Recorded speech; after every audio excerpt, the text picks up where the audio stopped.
चलिए दोस्तों, शुरू करते हैं आज की क्लास। तो पिछली क्लास में हमने द्विघात समीकरण के बारे में शुरू किया था, है ना। और द्विघात समीकरण का बेसिक कॉन्सेप्ट जो भी थे वो हमने सीख लिया था। और हम लोग सवाल में थे, है ना। प्रश्नावली 4.1 के सवाल में हम लोग एंटर कर चुके थे। उसमें से मैंने कुछ सवाल आपको बताया था और कुछ आप लोगों को बोला भी था कि आप क्या करेंगे, कुछ सवाल करके आएंगे। ये कुछ सवाल आप करेंगे, प्रयास करेंगे, है ना। तो आपने किया होगा कुछ सवाल। तो ठीक है, चलिए बचे हुए सवाल का थोड़ा और देख लेते हैं। इसमें कुछ सवाल रह गया था, उसको देख लेते हैं। मैं आपको पहले सवाल में एक दो सवाल और बता देता हूँ, है ना। तो चलिए शुरू करते हैं। 4.1 पे ही है अभी हम, ठीक है। 4.1 का पहले नंबर पे देखिए। पहले नंबर पे मैं आपको 7वें नंबर का सवाल बता देता हूँ, है ना। बाकी के सवाल आप लोग खुद से करिएगा। तो इसमें 7वें नंबर का जो सवाल था वो क्या बोल रहा है, x+2 का होल स्क्वायर ये किसके बराबर रहेगा। ये बराबर दिया हुआ है, सॉरी होल क्यूब है यहाँ पे। होल क्यूब बराबर है 2x x² माइनस 1 के, ठीक है। इसको आपको हल करके बताना है कि ये जो समीकरण दिया गया है ये अपना द्विघात समीकरण है कि नहीं, ठीक है। तो इसको चलिए हल कर लेते हैं। तो देखिए, मैं इसको पहले लेफ्ट हैंड साइड को हल करता हूँ, ठीक है। तो लेफ्ट हैंड साइड में हल करूंगा। तो देखिए हमारे पास a+b का होल क्यूब का फार्मूला अपने को पता है, क्या होता है, a³ प्लस का 3a² b प्लस का b प्लस का 3ab² और प्लस का b³, ठीक है। ये होता है फार्मूला। तो यहाँ से हमारे लेफ्ट हैंड साइड में क्या है, x+2। तो x+2 का होल क्यूब निकालेंगे। तो जहां जहां पे a होगा वहां वहां पे x रख दूंगा मैं, और जहां जहां पे b होगा वहां वहां पे 2 रख दूंगा, है ना। तो यहाँ देखिए x का क्यूब हो गया प्लस 3 इंटू x² और इंटू b की जगह में 2 हो गया, प्लस का 3 a की जगह में आ गया x और b मतलब 2 का स्क्वायर। तो यहाँ पे 2 का स्क्वायर आ गया और प्लस में 2 का होल क्यूब, ठीक है। यहाँ तक क्लियर है। इसको और थोड़ा हल कर लीजिए। तो यहाँ पे क्या हो गया, देखिए x³ प्लस का ये हो जाएगा 3 दूना 6x² प्लस का इसको करेंगे तो 2 दूना 4 और 4 3 12 इंटू एक्स और प्लस ये देखो इसमें कैसे होगा, ये 2 कितनी बार लिखा हुआ है, 3 बार। तो 2 गुणे 2 गुणे 2 मतलब कितना, 2 दूना 4 और 4 दूना 8। यहाँ पे हो जाएगा अपना 8 के बराबर, ठीक है। चलिए, तो ये हो गया हमारा लेफ्ट हैंड साइड का है। राइट हैंड साइड को चलो हल कर लेते हैं। राइट हैंड साइड को हल करता हूँ, कैसे करोगे, क्या दिया था 2x x² माइनस 1। चलिए अंदर गुणा कर लीजिए, ये हो जाएगा कितना 2x² पहले से था, एक और x का गुणा होगा तो क्यूब हो जाएगा, है ना। और यहाँ पे कितना हो जाएगा माइनस का 2x, ठीक है। ये हमने दोनों तरफ के सवालों को क्या कर लिया, सॉल्व कर लिया है। अब चलो जो जहां से लिया था वहां पे रख देते हैं। तो इसको जब आप प्रॉपर हल करने जाएंगे तो ये वाला हो जाएगा, लेफ्ट हैंड साइड में लिख दो इसको x³ plus 6x² plus 12x और प्लस का 8 बराबर, इसको इधर लिखोगे तो कितना हो जाएगा 2x³ माइनस का 2x। यहाँ तक क्लियर है। अब ध्यान से देखिए, मैं इनको भी इसी तरफ ले आता हूँ, ठीक है। या कि फिर आप क्या करें, ये सबको उस तरफ ले जाएं जैसा आपका मन करे। तो इसको कुछ ऐसा लिख सकते हैं अपन, देखिए ध्यान से। मैं ये सारे टर्म्स को क्या करूँ, बराबर को उधर लेके जा रहा हूँ, ठीक है। तो हो गया कितना 2x³ माइनस का 2x, ये उधर गया तो कितना हो जाएगा माइनस x³, ये माइनस का 6x² माइनस का 12x और माइनस का 8 बराबर 0। यहाँ से आप इसको और थोड़ा सा हल कर लेंगे तो क्या मिलेगा अपने को, देखिए 2x³ में से एक x³ घट गया, कितना बचा x³। फिर यहाँ पे देखिए x² वाला टर्म एक ही है ना, तो माइनस का 6x²। फिर यहाँ पे देखिए x वाले कितने हैं, 2 टर्म है, माइनस का 12 और माइनस का 2 कितना हो गया, माइनस का 14x। फिर उसके उसके बाद अचर पद कितना है, माइनस का 8 बराबर 0। ये इसको हल करने पर हमको मिला। ठीक है,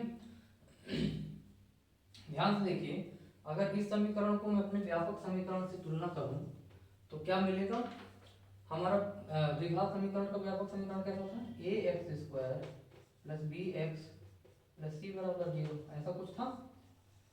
तो क्या ये समीकरण ऐसा है, इसमें देखिए एक्स स्क्वायर यहाँ पे हमारा कितना है, एक्स क्यूब, तो ये त्रिघात बहुपद है।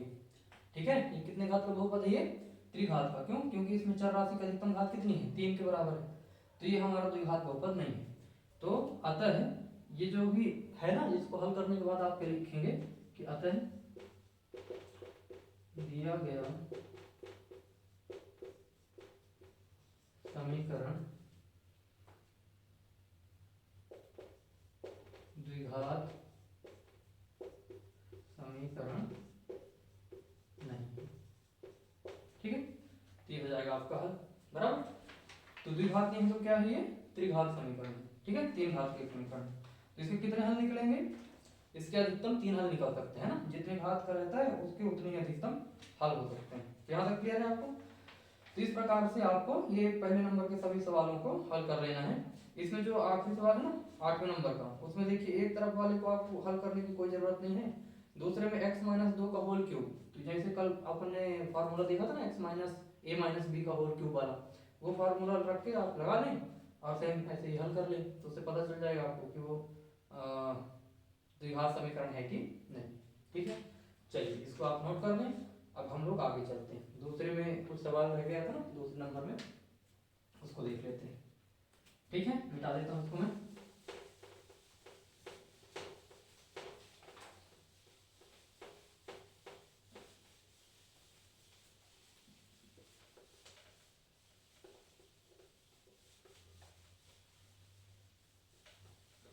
चलिए अगला सवाल देखते हैं। सवाल को ध्यान से पढ़िए।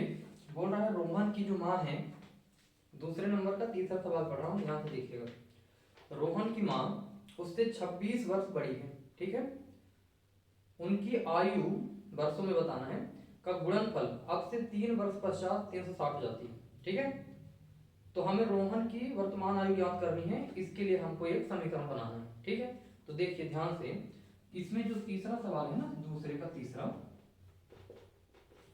इसमें देखो रोहन की आयु वर्तमान में कितना है, तो मान लेता हूं कि माना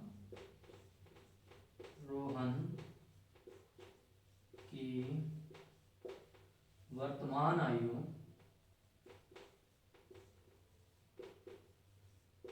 x वर्ष है। ठीक है, कितने वर्ष है, x वर्ष है, तो उसकी माँ की आयु कितनी हो जाएगी, इसलिए उसकी माँ की वर्तमान आयु कितनी हो जाएगी,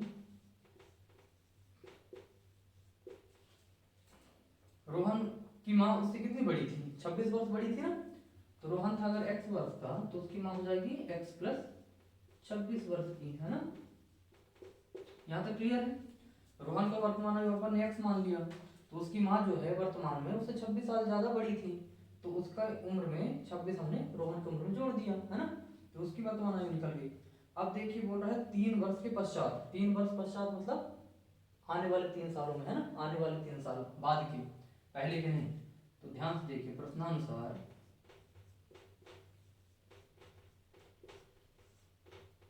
क्या बोला है, 3 वर्ष पश्चात। ठीक, 3 वर्ष पश्चात क्या हो जा रहा है, रोहन की आयु कितनी हो जाएगी 3 वर्ष पश्चात, रोहन की आयु कितनी हो जाएगी, x प्लस 3। ठीक है, और उसकी माँ की आयु कितनी हो जाएगी, माँ की आयु कितनी हो जाएगी बेटा, माँ की आयु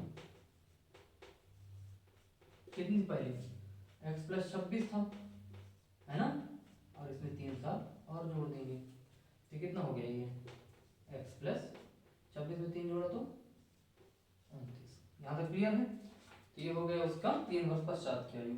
तो बोलता है 3 वर्ष पश्चात इन दोनों की आयु का गुणनफल अगर मैं करूं तो वो 360 हो जाता है। तो क्या हो जाता है देखो, x प्लस 3 और इसका कितना हुआ x प्लस 29। इन दोनों का गुणा अगर करूँ मैं तो ये 360 के बराबर हो जाता है। ठीक, यहाँ तक क्लियर है। अब चलिए इसको हल कर लेते हैं थोड़ा सा। अब देखिए x का गुणा x के साथ हुआ तो क्या हो गया x स्क्वायर, x का 29 के साथ हुआ तो प्लस का 29x, प्लस का यहाँ से आ गया कितना 3x बराबर 360। इसको थोड़ा और हल कर लेता हूँ। यहाँ से हो गया कितना, अच्छा यहाँ पे एक चीज़ छूट गया ना, इसमें 3 का 29 में गुणा करना छूट गया, तो यहाँ पे लिख देता हूँ 3x प्लस, चलिए गुणा करिए 9 3 27 7 और 3 दूना 6 और 2 8 87। ठीक है, बराबर यहाँ पे आ गया कितना 360। अब चलिए हल करिए एक्स स्क्वायर प्लस का 29 में 3 जोड़ेंगे तो कितना हो जाएगा 32x, यहाँ पे प्लस का 87 है ही, यहाँ से 360 आएगा तो कितना हो जाएगा माइनस का 360 बराबर 0। अब इसको थोड़ा और बढ़िया से अरेंज कर लेंगे, क्या बना एक्स स्क्वायर प्लस का 32x और माइनस का, इसमें से घटा लो 10 में 7 गया कितना आएगा 3, फिर ये एक को हाथ दे दिया था तो बचेगा कितना 5, तो 5 बन गया 15, 15 में 8 गया तो कितना बचेगा 7, और ये बन गया कितना 2 के बराबर है 273 बराबर 0। ये वो समीकरण है जिससे हम क्या करेंगे रोहन की आयु ज्ञात कर पाएंगे। ठीक है, तो ऐसे करके आपको समीकरण बनाना। सवाल क्लियर है ना। देखिए रोहन की वर्तमान आयु हमने x वर्ष मान ली थी, तो वर्तमान आयु उसकी माँ की कितनी हो जाएगी x प्लस 26, क्यों, क्योंकि उसकी माँ उससे 26 साल बड़ी थी। अब बोल रहा है 3 वर्ष पश्चात, तो 3 वर्ष पश्चात रोहन की आयु कितनी होगी, वर्तमान में 3 जोड़ दो तो x प्लस 3, और माँ की वर्तमान आयु में भी 3 जोड़ दो तो x plus 26 plus 3 x plus 29 हो गया। अब बोलता है कि 3 वर्ष पश्चात उन दोनों की आयु का गुणनफल 360 के बराबर हो जाता है। तो देखो दोनों का गुणनफल कर दिया बराबर 360, इसको हल कर लिया और हम समीकरण तक पहुंच गए। तो ये वो समीकरण है जिसको आप हल करेंगे तो यहाँ से रोहन की आयु, जब इसको x निकालेंगे ना कैसे हल करेंगे, गुणनखंड विधि पता है ना, ये तो गुणनखंड विधि से इसको हल कर लेंगे तो यहाँ से x की वैल्यू आ जाएगी, जो x की वैल्यू आएगी वो वर्तमान में बदल जाएगा, है ना। ठीक है, इसको आप नोट कर लें। अब इस प्रश्नावली का आखिरी सवाल और कर लेते हैं, चौथा नंबर का।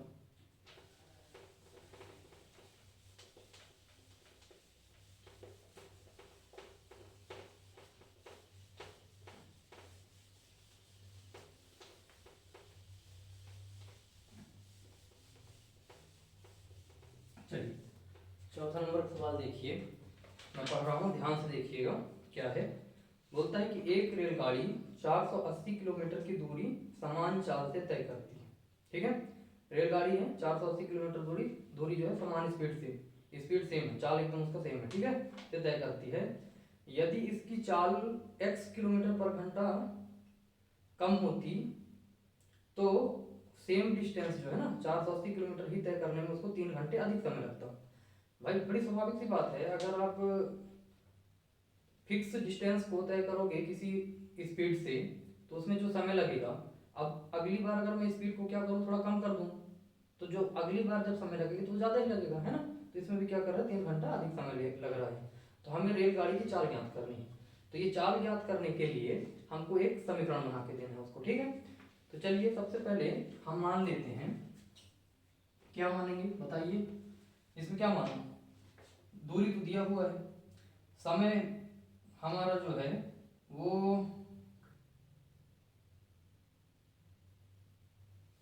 समय हमको क्या करना है, समय मिल ही जाएगा अपन को, ये समय दिया ना अगली बार 3 घंटे अधिक समय लेती है वगैरह वगैरह, तो इससे हम लोग समय तो निकाल ही लेंगे।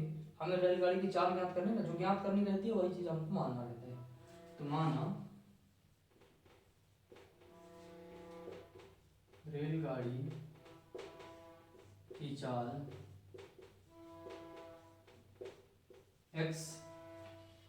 x किलोमीटर पर घंटा है, ठीक है, x किलोमीटर पर आवर, ठीक। अब बोलोगे x किलोमीटर पर घंटा कैसे मान लिया, तो ये देखो यहाँ पे चाल में आगे लिखा ना 8 किलोमीटर पर घंटा कम हो जाती है, उसके हिसाब से उसका यूनिट मान लिया मैंने यहाँ पे, ठीक। अब इसमें ध्यान से देखिए एक फार्मूला होता है, चाल बराबर दूरी बटे समय, ठीक।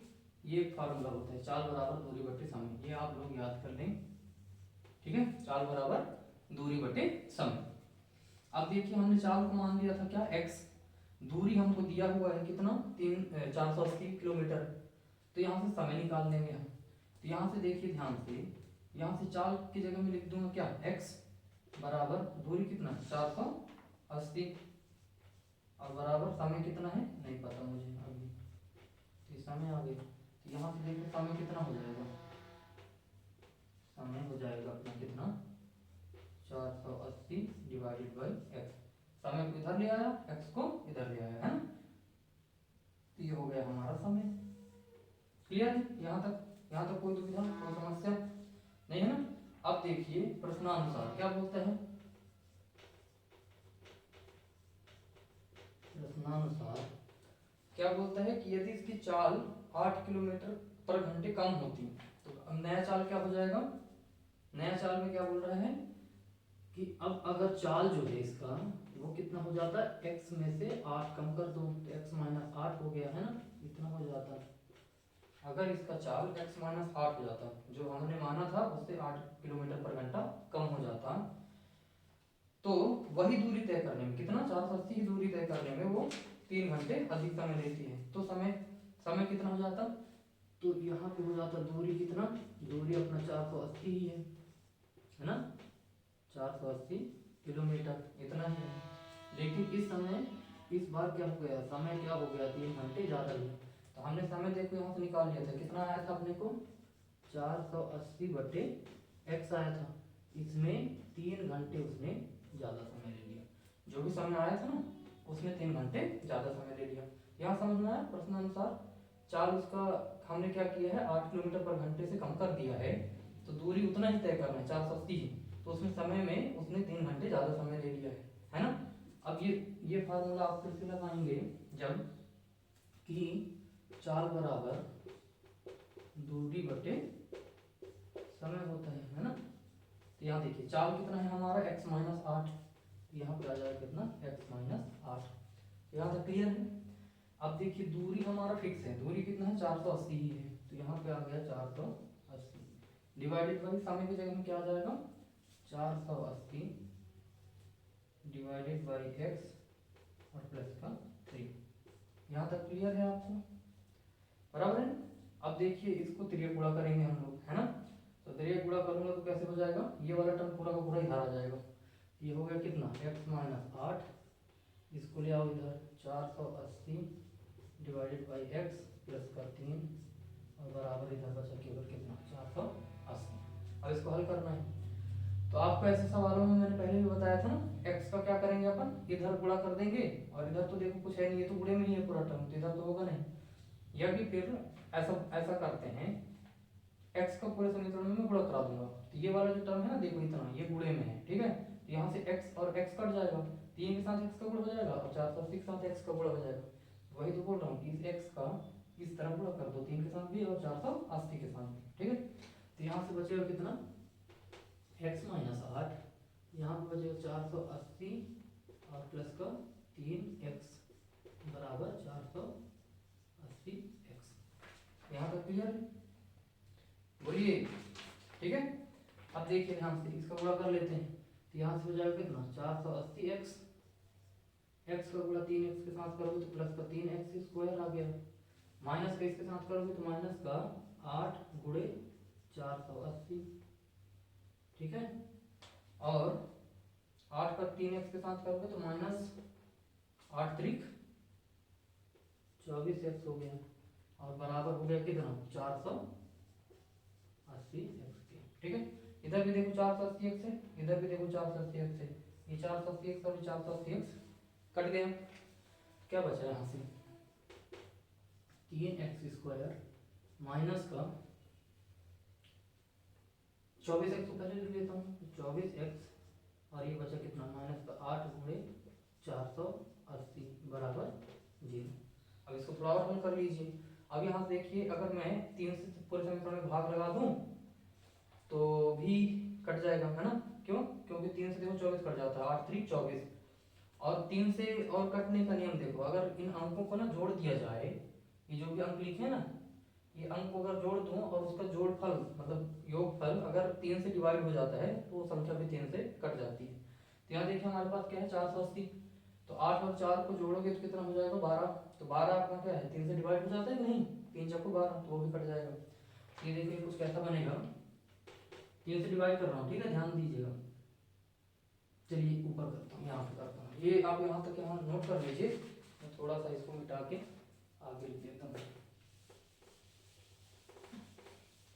यहाँ लिख देते हैं। तो समीकरण में 3 से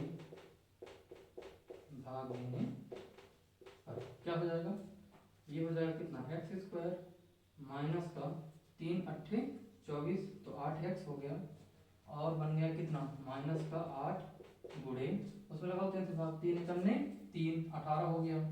तो 3 छंग 18 और एक जीरो बराबर जीरो।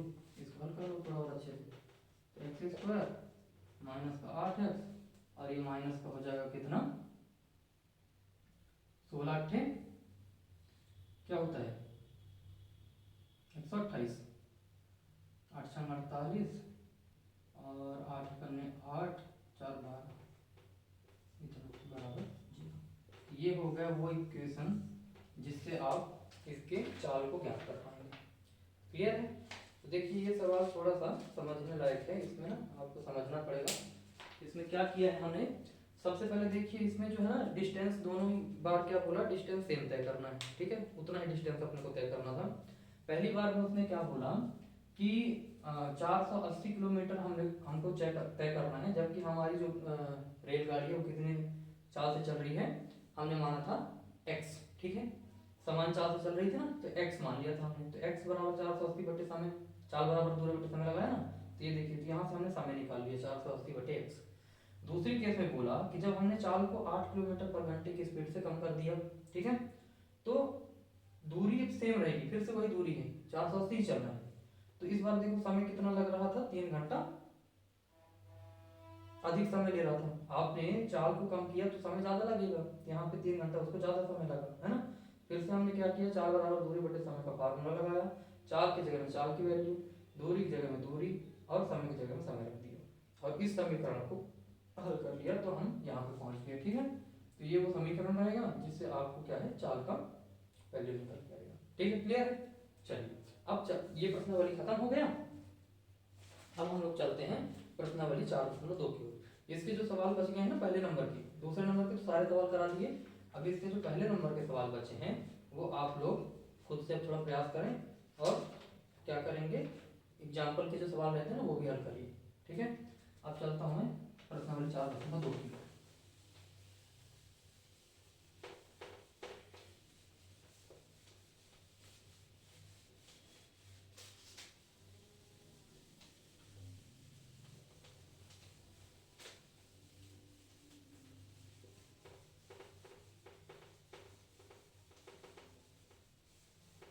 चलिए अब चलते हैं प्रश्नावली 4.2 में। तो देखिए 4.2 का पहला सवाल जो है ना वो क्या कह रहा है कि गुणनखंड विधि से निम्न द्विघात समीकरणों के मूल ज्ञात कीजिए, है ना। ये हमने गुणनखंड विधि चैप्टर 2 में भी पढ़ा था, यहाँ पे भी आपको मैं एक बार फिर से दिखा रहा हूँ, ध्यान से देखिएगा कैसे गुणनखंड करते हैं, ठीक है। तो 4.2 में हम लोग चलते हैं 4.2। इसका देखिए पहले नंबर का पहला ही सवाल पकड़ लेता हूँ मैं। पहले नंबर का पहला सवाल क्या दिया हुआ है, एक्स स्क्वायर माइनस का 3x माइनस का 10 बराबर 0। ये बताइए द्विघात समीकरण है कि नहीं। जी हाँ ये द्विघात समीकरण है, क्यों, क्योंकि इसमें चर राशि की अधिकतम घात कितनी है 2 के बराबर है, ठीक है। अब देखिए इसको गुणनखंड विधि से हल करके इसके मूल निकालने हैं, ठीक है, मूल मतलब इसका हल निकालना है। तो ध्यान से देखिए मैं इसको हल करता हूँ कैसे करेंगे। तो हमने सीखा था ना कि जो अचर पद होता है उसका सबसे पहले जो एक्स स्क्वायर के पहले गुणांक रहता है उसके साथ गुणा करेंगे, तो इस केस में क्या है 1 है, तो यहाँ पे हमारा आ गया कितना 10। फिर 10 का हम लोग गुणनखंड करते थे, याद करिए, ये 2 से काटा तो 5 आ गया, फिर 5 से काटा 3 आ गया 1 के बराबर। अब देखिए इसमें तो क्या है 2 और 5 ही है, 5 दूना 10 आ गया, 5 में 2 घटाएंगे तो कितना आ जाएगा 3। फिर हम इसमें नहीं करते थे क्या, हम इसमें करते थे कि जो बीच वाला पद होता है ना एक्स वाला, इसको हम 2 टुकड़ों में तोड़ते थे, जिनको जोड़ने या घटाने पर हमको फिर से 3x मिलना चाहिए। तो हमारे पास वो दो फैक्टर क्या आ गए हैं, देखिए 5 और 2 है। इसको कैसे लिखेंगे, एक्स स्क्वायर माइनस का, देखो बड़ी संख्या में माइनस चिन्ह लगाऊंगा 5x और प्लस का 2x माइनस का 10 बराबर 0। देखिए 5x में 2x घटाएंगे तो कहाँ पहुंच गए 3x में, और 5 का 2 में गुणा करेंगे तो कितना आ जाएगा, 5 गुना 10। यहाँ तक क्लियर है। अब इनको दोनों को देखिए, इसमें से कुछ कॉमन दिख रहा है आपको, x कॉमन दिख रहा है ना, यहाँ से हो जाएगा कितना, x माइनस का 5। यहाँ तक क्लियर है। प्लस इधर इन दोनों में से कॉमन बताइए क्या दिख रहा है आपको, 2 दिख रहा है दोनों में, तो यहाँ से 2 कॉमन ले लिया, तो यहाँ पे क्या बचा, x माइनस 5 गुना 10, 5 आ गया बराबर 0। तो इसको और हल करिए तो देखो पूरे समीकरण को देखो क्या कॉमन दिख रहा है, ब्रैकेट में क्या है x माइनस 5, यहाँ पे आ गया कितना x माइनस 5, और दूसरे वाले ब्रैकेट में क्या आ जाएगा, यहाँ से बचा x और यहाँ पे प्लस, यहाँ से बच गया 2 बराबर 0। तो जब हम क्या करेंगे, जब x माइनस 5 बराबर 0, तो हमको यहाँ से x बराबर क्या मिलेगा, 5 के बराबर। और जब क्या करोगे आप, x प्लस 2 बराबर 0 करोगे, तो यहाँ से देखिए x की वैल्यू कितनी आ गई, माइनस का 2 के बराबर। ये हो गया आपके आंसर, है ना, ये हो गया आपके द्विघात समीकरण के मूल। ठीक है, कर लेंगे ऐसे सवाल, ठीक है ना। चलिए इसका जो दूसरा नंबर का सवाल है ना, दूसरा नंबर का सवाल आप लोग खुद से ट्राई करें, तीसरे नंबर का सवाल मैं बता रहा हूँ, ठीक है। चलिए इसको नोट कर लीजिए जल्दी से फटाफट, ठीक है। इसको मैं मिटा देता हूँ। अब इसको आप लोग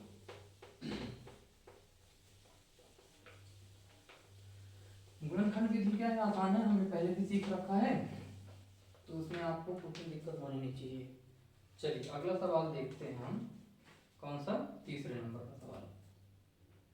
देखिए तीसरे नंबर का जो सवाल है ना, तीसरे नंबर के सवाल में क्या लिखा हुआ है, under root 2 x square plus का 7x और प्लस का 5 अंडर रूट 2 बराबर 0। इसके हमें क्या करने हैं, मूल ज्ञात करने हैं, ठीक है। तो इसमें भी देखिए क्या करेंगे हम, सबसे पहले ये जो अचर पद है ना, इसका एक्स स्क्वायर को पहले जो गुणांक है उसके साथ गुणा कर लेंगे। तो करिए गुणा, कितना आएगा, 5 अंडर रूट 2 का गुणा अंडर रूट 2 के साथ करोगे, तो देखो 2 बार जब अंडर रूट 2 अंडर रूट में आता है ना सेम चीजें, तो एक बाहर आ जाता है, तो याद आएगा कितना, 5 गुणे 2, याद है किसके बराबर, 10 के बराबर। यहाँ तक क्लियर है आपको। अब देखिए ध्यान से, ये जो 10 है ना, इसका फिर से गुणनखंड करूंगा तो फिर से वही 2 और 5 आ गया, है ना। यहाँ पे भी देखिए 7x है, तो हमको यहाँ पे क्या करना है, हम यहाँ पे क्या करेंगे कि अपना एक फैक्टर हो जाएगा 2, एक 5 हो जाएगा, तो 5 में 2 को जोड़ोगे तो 7x आ जाएगा, और 5 में 2 का गुणा करोगे तो 10 भी आ रहा है ना। तो ये क्या लिखूंगा इसको मैं, under root 2 x square plus का 2x प्लस का 5x प्लस का 5 अंडर रूट 2 बराबर 0। यहाँ तक क्लियर है आपको। अब देखिए इन दोनों में क्या कॉमन दिख रहा है, x, तो यहाँ से x कॉमन ले लिया, यहाँ क्या बचा, अंडर रूट 2x और प्लस यहाँ से बचा 2। ऐसे यहाँ से हमने क्या किया, यहाँ से भी मैंने क्या कर लिया, कॉमन ले लिया, कितना, x को। अच्छा ध्यान से देखिए, यहाँ पे ना अंडर रूट 2 भी कॉमन मिल रहा है, अगर आप चाहें तो वो भी कॉमन ले सकते हैं, ठीक है।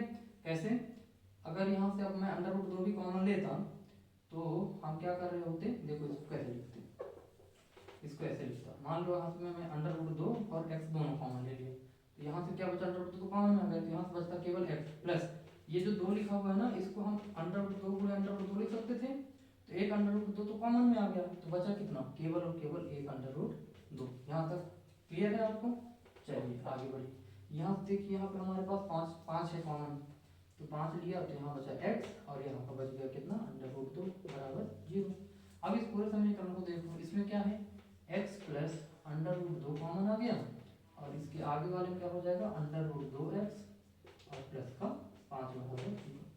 अब फिर से वही, जब आपने x प्लस अंडर रूट 2 को 0 किया, तो यहाँ से आपका एक मूल आ गया कितना, x बराबर माइनस का अंडर रूट 2, और जब यहाँ से आप 2x plus 5 under root 2x plus 5 को 0 किया, तो यहाँ पे आपका मूल कितना आ जाएगा, x बराबर, देखो 5 उधर जाएगा तो माइनस में आ जाएगा, तो माइनस का 5, और ये अंडर रूट 2 नीचे चला जाएगा गुणे में था, तो अंडर रूट 2 आ गया नीचे, ये दोनों हो गए आपके मूल, ठीक है। तो ऐसे इनको हल कर लेना है, बोलिए, है ना गुणनखंड आसान, ठीक है। ये तीसरे नंबर का सवाल आप चौथा नंबर का सवाल आप कैसे करेंगे, जो 8 है ना, 8 का गुणा इधर दोनों दो एक्स स्क्वायर माइनस एक्स के साथ 8 का गुणा कर देना, इधर 0 के साथ भी कर देना, है ना। तो ये क्या हो जाएगा आपका 16 एक्स स्क्वायर माइनस का 8 एक्स प्लस का 1 बराबर 0। फिर उसको आप हल कर लेना, है ना। मैं आपको एक 5वां नंबर का सवाल और बता देता हूँ।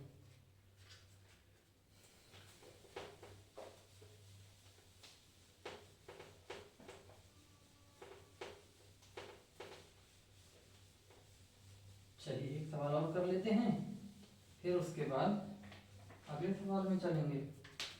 अब देखिए ध्यान से, यहाँ पे 5वें नंबर में जो सवाल है वो कैसा है, 100 एक्स स्क्वायर,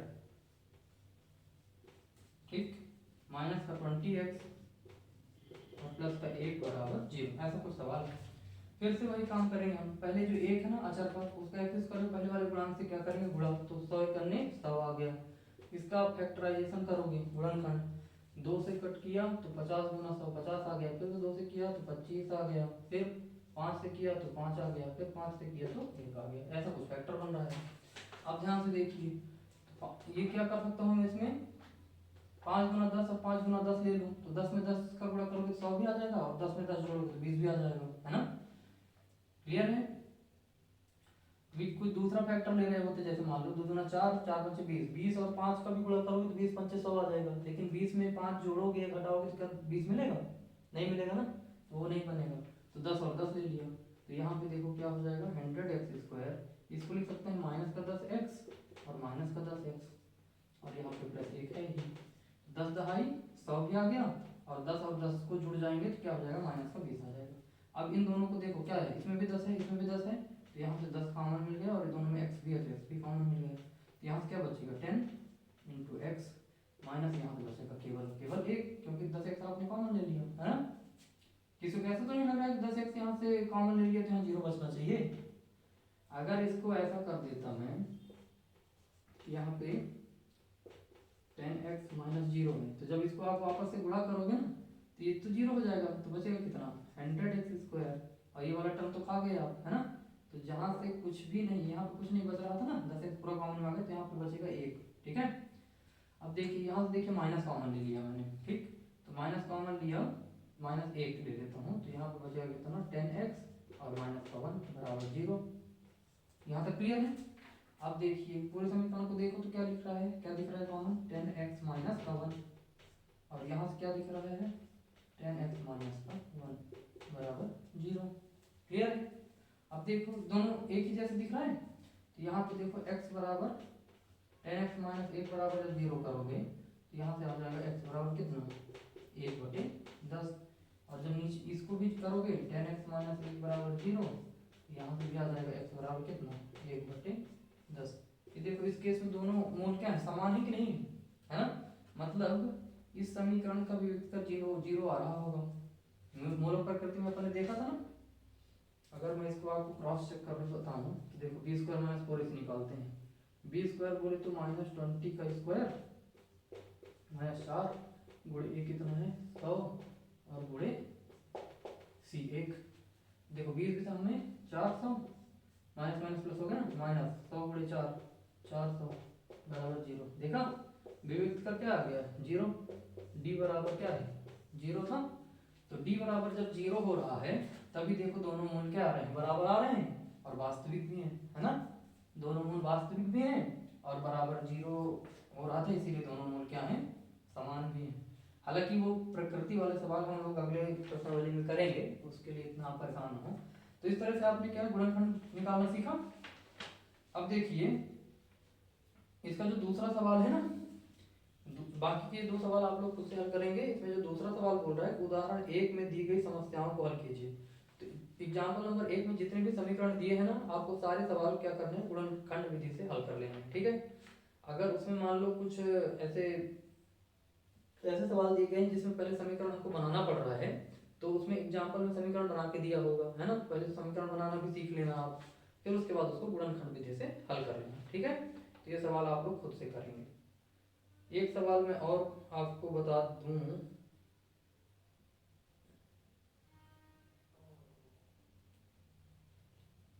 नहीं तो चलिए आज यहीं पे खत्म करते हैं, आज के लिए इतना काफी है। एग्जाम्पल के सवाल और बचे हुए सवाल आप लोग हल करेंगे, बाकी के बचे हुए सवाल हम लोग अगले क्लास में कर लेंगे। ठीक है, चलिए आज यहाँ पे खत्म करते हैं।